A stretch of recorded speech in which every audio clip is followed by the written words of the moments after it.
ഈശോയിൽ സ്നേഹം നിറഞ്ഞവരെ, സ്ലീഹാകാലത്തിലാണല്ലോ നാം ഇപ്പോൾ ആയിരിക്കുന്നത്. പന്തകുസ്തായിൽ നിന്ന് ശക്തി സംഭരിച്ച് സുവിശേഷവുമായി ലോകത്തിൻ്റെ നാനാഭാഗങ്ങളിലേക്ക് ഇറങ്ങിയ അപ്പസ്തലന്മാർ ഈശോയെ സധൈര്യം പ്രഘോഷിച്ചു. അതിൻ്റെ ഫലമായി ലോകമെമ്പാടും സഭാ സമൂഹങ്ങൾ പടർന്ന് പന്തലിച്ചു. മാമോദീസ സ്വീകരിച്ച് അനേകർ സഭയിലേക്ക് വന്നു. മാമോദീസ സ്വീകരിച്ച് വിശ്വാസത്തിലേക്ക് വന്ന വിശ്വാസികൾ എപ്രകാരമാണ് രക്ഷിക്കപ്പെടുന്നത്? ഇതേക്കുറിച്ചുണ്ടായ വലിയ തർക്കങ്ങളെ നമ്മൾ സഭാചരിത്രത്തിൽ കാണുന്നുണ്ട്. മനുഷ്യൻ വിശ്വാസം കൊണ്ട് മാത്രമാണ് രക്ഷിക്കപ്പെടുന്നത് എന്ന് വാദിച്ച മാർട്ടിൻ ലൂതറും, മനുഷ്യൻ രക്ഷിക്കപ്പെടുന്നത് ദൈവകൃപയോടുള്ള അവൻ്റെ സഹകരണം കൊണ്ട് മാത്രമാണ് എന്ന് പഠിപ്പിച്ച കത്തോലിക്ക സഭയും 16-ാം നൂറ്റാണ്ടിൽ രണ്ടായി പിരിയുന്നത് ചരിത്രത്തിൽ നാം കാണുന്നുണ്ട്. ദൈവത്തിൽ വിശ്വസിക്കുന്നു, സുവിശേഷത്തിൽ വിശ്വസിക്കുന്നു എന്ന ഒറ്റ കാരണം മനുഷ്യനെ രക്ഷയ്ക്കുള്ള യോഗ്യതയായിട്ട് മാറുന്നു. അതോ ദൈവം പകർന്നു വിളമ്പുന്ന കൃപകളോട് സഹകരിച്ചുകൊണ്ടാണോ മനുഷ്യൻ തൻ്റെ രക്ഷ നേടിയെടുക്കേണ്ടത്? ഇതേക്കുറിച്ചാണ് ഇന്നത്തെ വിശുദ്ധ ഗ്രന്ഥഭാഗങ്ങൾ നമ്മളോട് വിശദമായിട്ട് സംസാരിക്കുന്നത്. പുറപ്പാടിൻ്റെ പുസ്തകം 20-ാം അധ്യായം 1 മുതൽ 11 വരെയുള്ള വാക്യങ്ങളിൽ ദൈവം പറയുകയാണ്, എന്നെ വെറുക്കുന്ന പിതാക്കന്മാരുടെ മക്കളുടെ 3ഉം 4ഉം തലമുറകളെ ഞാൻ ശിക്ഷിക്കും. എന്നാൽ എന്നെ സ്നേഹിക്കുകയും എൻ്റെ വചനം പാലിക്കുകയും ചെയ്യുന്ന മാതാപിതാക്കളുടെ മക്കളുടെ തലമുറകളോട് 1000 തലമുറകളോട് ഞാൻ കരുണ കാണിക്കും. ഒരു അനുപാതക്കുറവിനെ കുറിച്ചാണ് ഇവിടെ വിശുദ്ധ ഗ്രന്ഥം സംസാരിക്കുന്നത്. ദൈവം മനുഷ്യൻ്റെ പ്രവൃത്തികളെ വിലമതിക്കുന്നു, സഹകരണത്തെ വിലമതിക്കുന്നു. താൻ നൽകുന്ന കൽപ്പനകൾ തൻ്റെ മക്കളായ ജനം പാലിക്കുമെന്ന് ദൈവം വിശ്വസിക്കുന്നു, അത് ആഗ്രഹിക്കുന്നു. നമുക്കറിയാം, പുറപ്പാടിൻ്റെ പുസ്തകത്തിൻ്റെ മുഖ്യ പ്രതിപാദ്യം മരുഭൂമിയിൽ വെച്ച് ഇസ്രായേൽ ജനം ദൈവത്തിൻ്റെ സ്വന്തം ജനമായി മാറിയതാണ്. സീനായ് മലയിൽ വെച്ച് 10 കൽപ്പനകളെ സ്വന്തമാക്കിയതാണ്.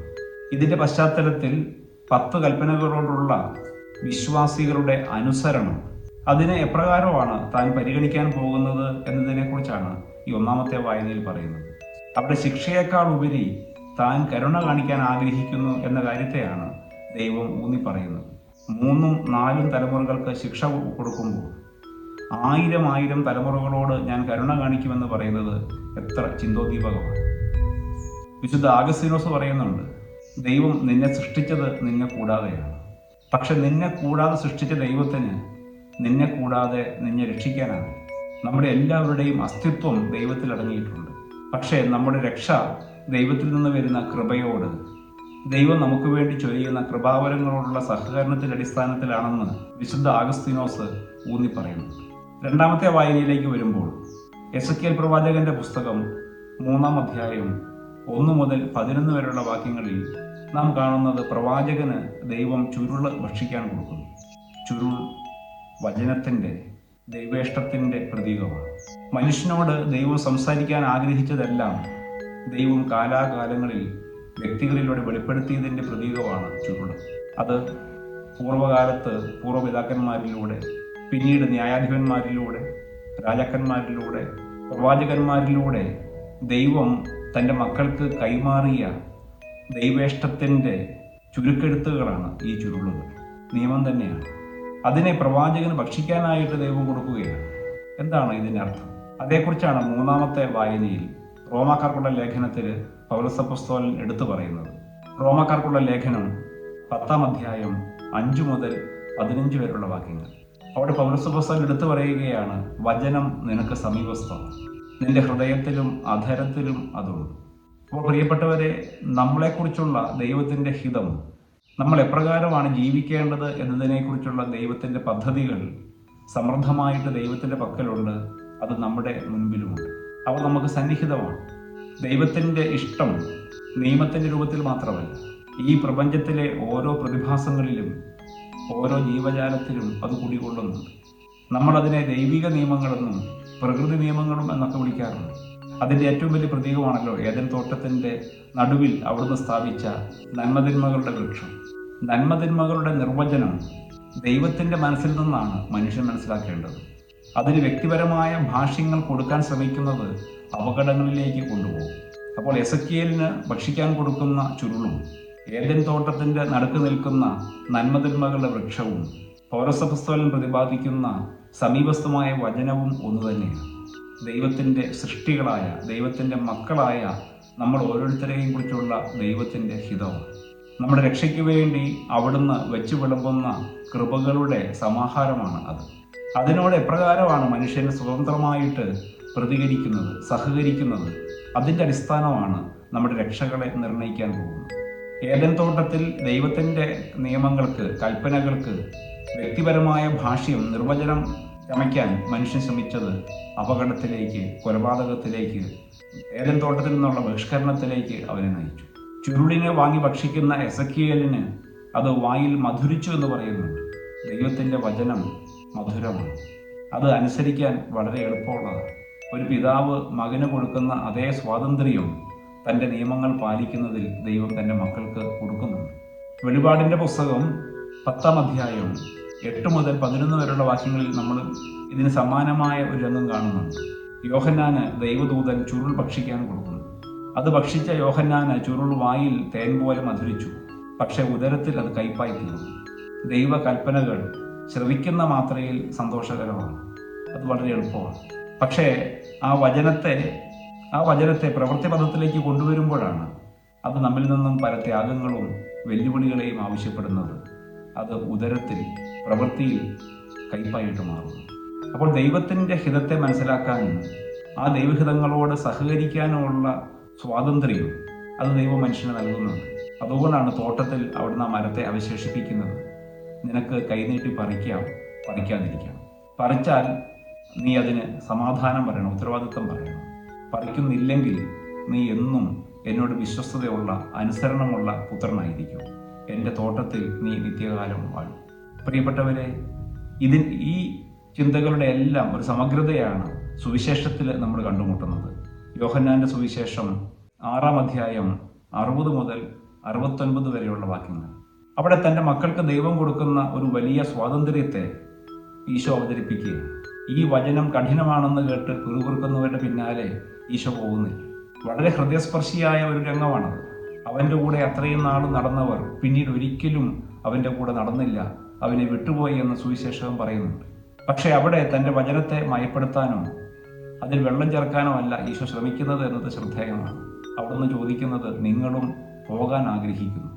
അർത്ഥം ഒന്ന് മാത്രമേ ഉള്ളൂ, നിങ്ങളുടെ രക്ഷയ്ക്ക് വേണ്ടി ദൈവം ഒരുക്കിയിട്ടുള്ള പദ്ധതികൾ, നാം സഹകരിക്കേണ്ട ദൈവകൃപയുടെ നീർച്ചാലുകൾ, അവ എന്നും നിത്യമായിരിക്കും, അവ അചഞ്ചലമായിരിക്കും, അവയ്ക്ക് മാറ്റമില്ല. അവയോട് സഹകരിക്കണോ നിസ്സഹകരിക്കണോ എന്നുള്ള ചിന്തകൾക്ക് മാത്രമേ പ്രസക്തിയുള്ളൂ. വചനം നിത്യമാണ്, കാരണം അതൊരു വ്യക്തിയാണ്, ഈശോ മിശിഹായാണ്. അപ്പോൾ അവനോട് സഹകരിക്കണോ വേണ്ടയോ, അവനോട് ചേർന്ന് നിൽക്കണോ, അവനെ അനുഗമിക്കണോ, അതിനുള്ള സ്വാതന്ത്ര്യം ദൈവം മനുഷ്യമക്കൾക്ക് നൽകുകയാണ്. അതുകൊണ്ടാണ് അവിടുന്ന് ചോദിക്കുന്നത്, നിങ്ങളും പോകാൻ ആഗ്രഹിക്കുന്നു.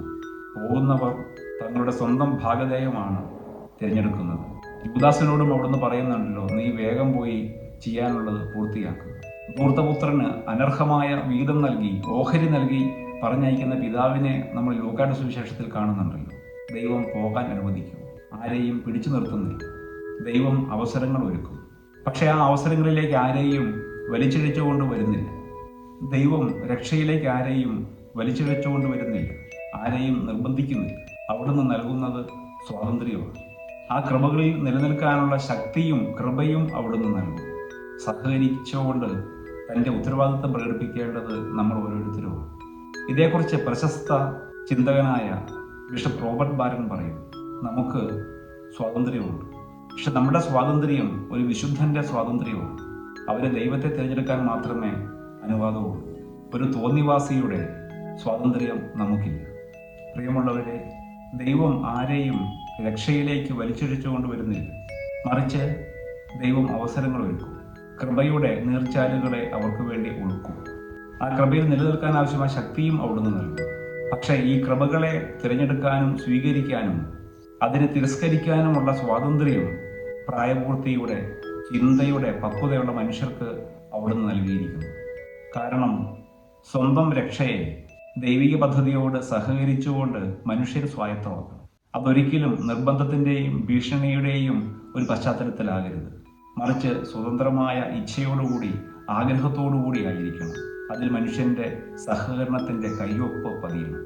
ബെനഡിക്റ്റ് 16 മാർപ്പാപ്പ പറയുന്നുണ്ട്, ക്രിസ്തുമതം എന്നത് കുറേ വിശ്വാസ സംഹിതകളുടെ ഒരു സമാഹാരമല്ല, മറിച്ച് അതൊരു ബന്ധമാണ്. വചനത്തോടുള്ള ബന്ധം, വചനമെന്ന വ്യക്തിയോടുള്ള ബന്ധം. ആ വ്യക്തിപരമായ ബന്ധമാണ് ഈ തിന്മയുടെ സകല സാഹചര്യങ്ങളെയും ഒഴിവാക്കാനും നന്മയെ ചേർന്ന് പുൽകാനും നമ്മെ നിരന്തരം പ്രേരിപ്പിക്കേണ്ടത്.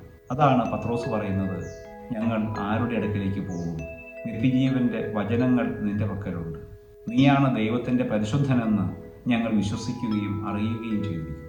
പ്രിയപ്പെട്ടവരെ, ഈ ഭൂമിയിലൂടെ, ഈ ലോകത്തിൻ്റെ സകല പ്രലോഭനങ്ങളിലൂടെയും കടന്നു പോകുമ്പോൾ, നന്മ തിന്മകളെക്കുറിച്ചുള്ള വ്യക്തിപരമായ ആശയക്കുഴപ്പങ്ങളിലൂടെ കടന്നു പോകുമ്പോൾ നമുക്കെപ്പോഴും ആശ്രയമായിട്ട് നിലകൊള്ളുന്നത് വചനമായ ക്രിസ്തു തന്നെയാണ്. ലൂക്കായുടെ സുവിശേഷം 10 അധ്യായം 26 ശ്രദ്ധേയമാകുന്നത് ഈ പശ്ചാത്തലത്തിലാണ്. ഈശോ ചോദിക്കുന്നുണ്ട്, നിയമത്തിൽ എന്ത് എഴുതിയിരിക്കുന്നു? നീ എങ്ങനെ വായിക്കും?